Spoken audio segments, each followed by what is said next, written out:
যেই ব্যক্তি আমার একটি দোষ ধরিয়ে দিল, আমার একটি ত্রুটি ধরিয়ে দিল, সেই আমার প্রকৃত বন্ধু।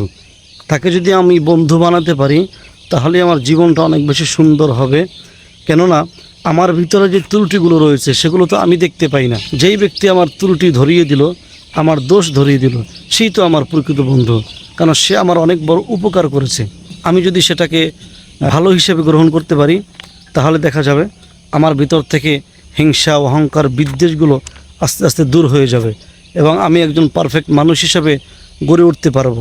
এই জন্য বলা হয়েছে যে আপনার দোষ ধরিয়ে দেয়, ত্রুটিগুলো ধরিয়ে দেয়, তাকে আপনি শত্রু নয় বরং বন্ধু ভাবুন।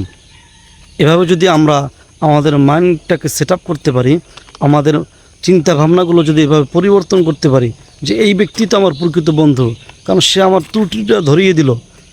ধরুন আমার ভিতরে এখন 10টি ত্রুটি আছে, 10টা খারাপ গুণ আছে, 10টা বদ অভ্যাস আছে।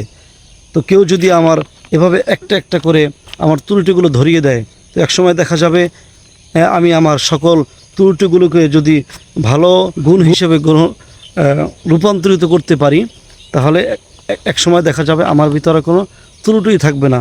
একজন পারফেক্ট মানুষ হিসেবে আমি গড়ে উঠতে পারবো। হিংসা কমে যাবে, বিদ্বেষ কমে যাবে, অহংকার কমে যাবে। হ্যাঁ, তো আমরা কি করতে পারি যে আমার দোষগুলো ধরিয়ে দিচ্ছে, আমার ত্রুটিগুলো ধরিয়ে দিচ্ছে, তাকে আমরা বন্ধু বানাতে পারি। তাহলে আমাদের বন্ধুর সংখ্যা বেড়ে যাবে, শত্রুর সংখ্যা কমে যাবে।